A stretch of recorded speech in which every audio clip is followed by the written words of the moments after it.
Chapter 21. The Sheeplands. Dawn was breaking when Thunder's hooves slipped and slid around the last bend of a shale-covered footpath, and Jenna saw to her delight that at long last they had reached the end of the badlands. Stanley saw nothing. The rat was clinging to the edge of the saddle with his eyes tightly closed, convinced that any minute now all three of them would be plunging over the edge of the path to the rocks below. Jenna stopped for a moment and gazed out across the wide, flat fields of the sheeplands, which were spread out before them. It was beautiful, and it reminded her of the first morning she had woken up at Aunt Zelda's and sat on the doorstep watching and listening to the marsh. Far away on the horizon a brilliant band of pink clouds showed where the sun was rising, while the fields themselves were still shrouded with the soft gray light of early dawn. Pockets of mist lay over the water channels and the marshy parts of the fields, and a peaceful silence filled the air. "We've done it, Thunder," Jenna said with a laugh, patting the horse's neck. "We've done it, boy." The horse shook his head and snorted as he breathed in the salty air that was blowing in from the sea on the other side of the sheeplands. Jenna led Thunder down onto a wide grassy track, and then let the horse loose to graze on the springy grass, while Stanley lay sprawled across the saddle, snoring loudly, having at last fallen into an exhausted sleep. Jenna sat on the edge of the track and leaned back against the foot of the slate cliff. She felt ravenous. She rummaged through Simon's saddlebag and found a stale loaf, a small box of dried fruits, and a rather battered and bruised apple. Jenna ate the lot and washed it down with a drink from an ice-cold spring that bubbled at the base of the cliff. Then she sat and gazed at the mist, which was slowly disappearing to reveal the round, woolly shapes of grazing sheep dotted across the pastures. The peaceful silence, broken only by the steady munching of the horse and the occasional cry of a lone marsh bird, made Jenna feel very drowsy. She tried to fight the urge to fall asleep, but it was impossible. A few moments later she was curled up in Lucy's cloak, deep in a dreamless sleep. At the very moment Jenna fell asleep, Simon awoke. He sat up in his bed, aching all over and feeling irritable. He was not sure why, and then he remembered. Jenna. He had snatched Jenna. He had done it. Done what had been asked of him. His master, Simon thought as he got out of bed, would be pleased. But Simon had an uneasy feeling in the pit of his stomach that would not go away.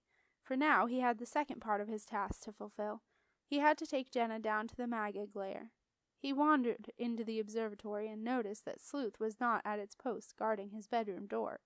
"Sleuth!" Simon yelled angrily, expecting the ball to come bouncing over to him. "Sleuth!" There was no response. Feeling even more irritable, Simon padded across the cold and clammy slate in his bare feet to fix a glass of Nikawa to settle his nerves.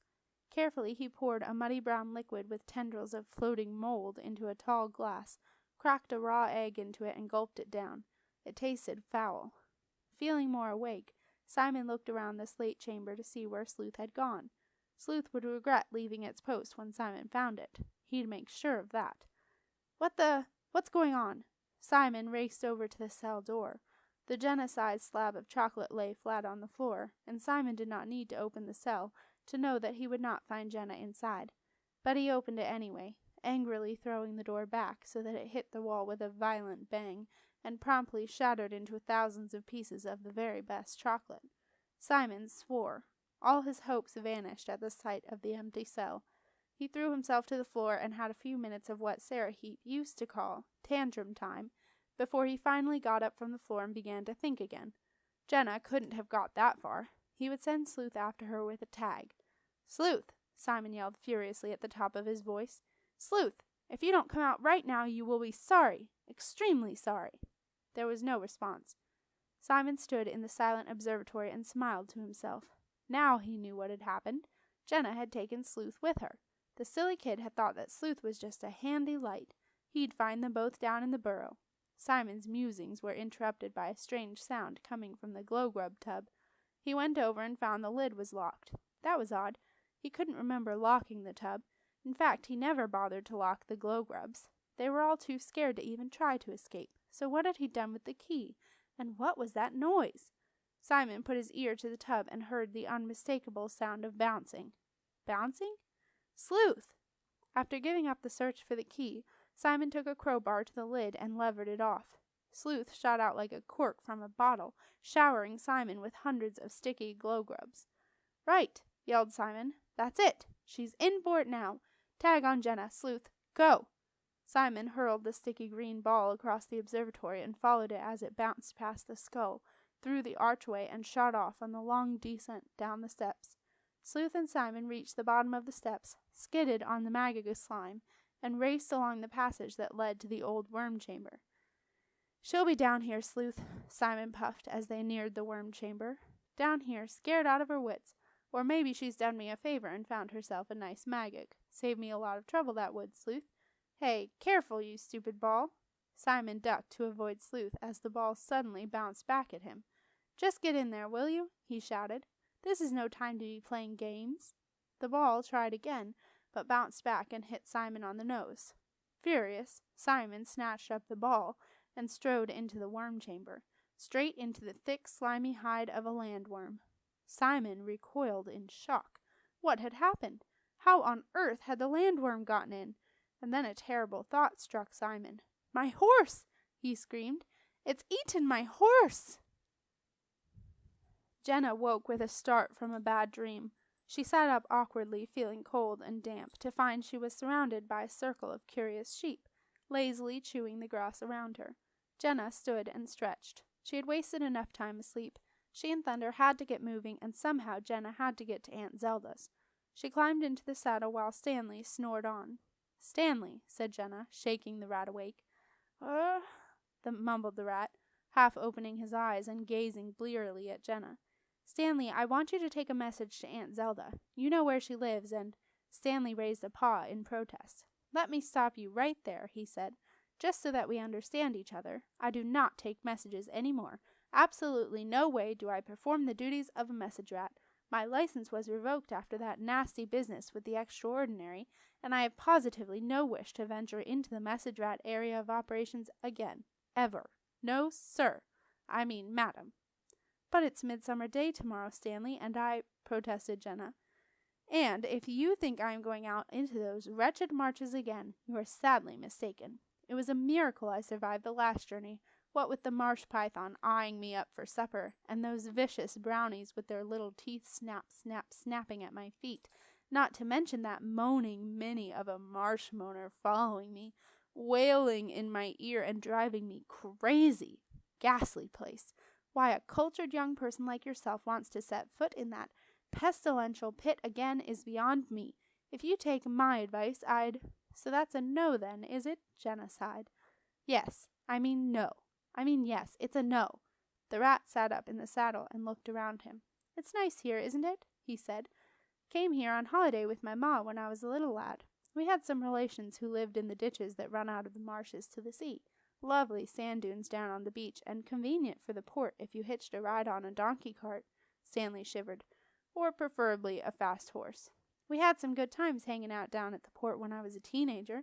Lots of rats there. You wouldn't believe the things that went on.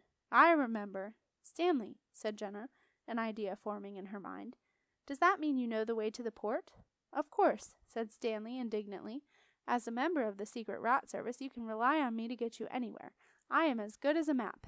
Better than a map, in fact. I have it all in my head, see? The rat tapped the side of his head.